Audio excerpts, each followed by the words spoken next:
So very good morning to all of you and welcome to the channel। हमारा आज का topic है cell structure. आज हम आपको बताएंगे that what is the cell and what is the structure of the cell. देखिए, so for the cell अगर हम इसकी डेफिनेशन बताएं तो हम सबसे पहले ये बताएंगे that cell is the smallest unit of our body which can function independently और सेपरेटली। सेल हमारे शरीर की सबसे छोटी से छोटी इकाई है जो अपना कार्य स्वतंत्र रूप से कर सकती है। हमने आपके सामने एक बहुत सिंपल डायग्राम बनाया है that this is the cell structure, जिसमें हमने डिफरेंट पार्ट्स को हाईलाइट किया है और आपको हम बताएंगे कि ये कौन कौन से पार्ट्स किस तरह से हमारे लिए इम्पॉर्टेंट हैं और इनका क्या सिग्निफिकेंस है, ये क्या क्या काम करते हैं। सो first of all, let us find out that how many parts are present in the cell. Basically, the cell contains the three important parts. Number one, it contains the plasma membrane. Second, it contains the cytoplasm. Number three, it contains the nucleus. इसका मतलब है कि हमारी body का कोई भी cell है, उस सेल में ये तीन पार्ट्स कंप्लीटली, ये तीन पार्ट्स कंपलसरी पाए जाते हैं। First is the plasma membrane, second is the cytoplasm, third is the nucleus. Now let us discuss one by one and the other structures which are also present in the cell. हम आपको ये सभी चीज़ बताएंगे इनके बारे में कि कौन कौन सी ऐसी और स्ट्रक्चर्स हैं जो सेल के अंदर पाई जाती हैं। Now let us discuss about the plasma membrane। देखिए, ये हमने बाहर बाउंड्री वॉल, एक बाउंड्री वॉल दिखाई है which is called as the plasma membrane. Therefore the plasma membrane is the boundary wall of the cell, यानी कि हमारे सेल की ये एक बाउंड्री वॉल का काम करती है। This is the elastic membrane, ये एक लचीली मेम्ब्रेन पाई जाती है। दैट मीन्स ये कॉन्ट्रैक्ट हो सकती है, रिलैक्स हो सकती है, ये एक लचीली मेम्ब्रेन है। And the important function of the plasma membrane that it permits the entry and going out of the materials through this part. That means plasma membrane बाहर से किन्हीं भी मटेरियल्स को भीतर प्रवेश करने का काम और भीतर के पार्ट्स, सेल के अंदर के पार्ट्स को बाहर जाने में हेल्प करती है। The second important part, this is the cytoplasm. ये देखिए, साइटोप्लाज्म ये सारे सेल के अंदर एक ऐसा होमोजीनियस स्ट्रक्चर है, होमोजीनियस पार्ट है जो सारे के सारे सेल में भरा हुआ होता है।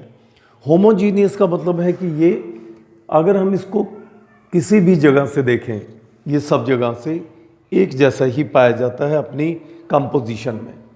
इन this way we say that the cytoplasm is the homogeneous material filled inside the cell. Now what different structures are present in the cytoplasm. हमारी साइटोप्लाज्म में कौन कौन से इंपॉर्टेंट स्ट्रक्चर्स प्रेजेंट होती हैं। Number one, there is present the centrosome. Centrosome, Golgi apparatus. It contains the endoplasmic reticulum, vacuole, mitochondria, fat bodies, ribosomes, etc. तो हम ये कह सकते हैं कि हमारी सेल स्ट्रक्चर में बहुत सारी इंपॉर्टेंट साइटोप्लाज्म में पाई जाती हैं और इंपॉर्टेंट स्ट्रक्चर्स में सबसे पहले सेंट्रोजोम, जो कि ठीक न्यूक्लियस के ऊपर पाया जाता है and it helps in the cell division. Number two, the Golgi apparatus. ठीक इसके साथ ही हमने गोल्गी एपरेटस को दिखाया है which is secretory in function, जो सिक्रीशन का काम करता है और we can say helps in the metabolism, एक रासायनिक क्रिया में सेल की मदद करता है। Then very very important structures, ये देखिए हमने बहुत सारी रेड कलर की स्ट्रक्चर्स दिखाई हैं which are called as the mitochondria. Mitochondria is the power house of the cell and also helps in the respiration. किसी भी सेल के लिए ये पावर हाउस का काम करता है. जिस भी सेल में जितने ज़्यादा माइटोकॉन्ड्रिया होंगे वो सेल उतना ही ज़्यादा उसमें पावर होगी और ये सेल में रेस्पिरेशन यानी कि सांस लेने में भी मदद करता है. Then we see here the endoplasmic reticulum. Endoplasmic reticulum एक ऐसी स्ट्रक्चर है which is a bridge like structure जो एक कम्युनिकेशन का काम करती है, जो प्लाज्मा मेम्ब्रेन और न्यूक्लियर मेम्ब्रेन को आपस में जोड़ती है और डिफरेंट मटेरियल्स को एक्सचेंज करने का काम करती है. हमने देखिए तीनों को अंडरलाइन किया है. Number 1 is the centrosome, Golgi apparatus, mitochondria. They have the definite role in the metabolism यानी कि रासायनिक क्रिया में ये मदद करती हैं. And these are called as the organelles. हम इनको ऑर्गेनेलिस कहते हैं. Now beside this there are also present some of the other structures. What are these? Let us see one by one. Say these are the empty spaces. जगह जगह पर हमने empty spaces दिखाए हैं which are called as the vacuole, जिनको आप हिंदी में कहते हैं रिक्तिका. Then there are present the fat bodies, जो भी हमारा फालतू का भोजन बचता है सेल उसको अपने अंदर डिपॉजिट करके रख लेता है in the form of the fat bodies. So these structures, the vacuole, fat bodies, they are called as the inclusions. इनको हम inclusions कहते हैं because they don't participate in the metabolism, क्योंकि ये मेटाबॉलिज्म में कोई मदद नहीं करते. Now let us come to the third very important part which is the nucleus. The nucleus जिसको आप हिंदी में केंद्रक भी कहते हैं. The nucleus is the rounded structure present almost in the center of the nucleus, contains the double membrane which is called as the nuclear membrane. अब nucleus में भी एक गाढ़ा द्रव्य भरा हुआ होता है which is called as the nucleoplasm.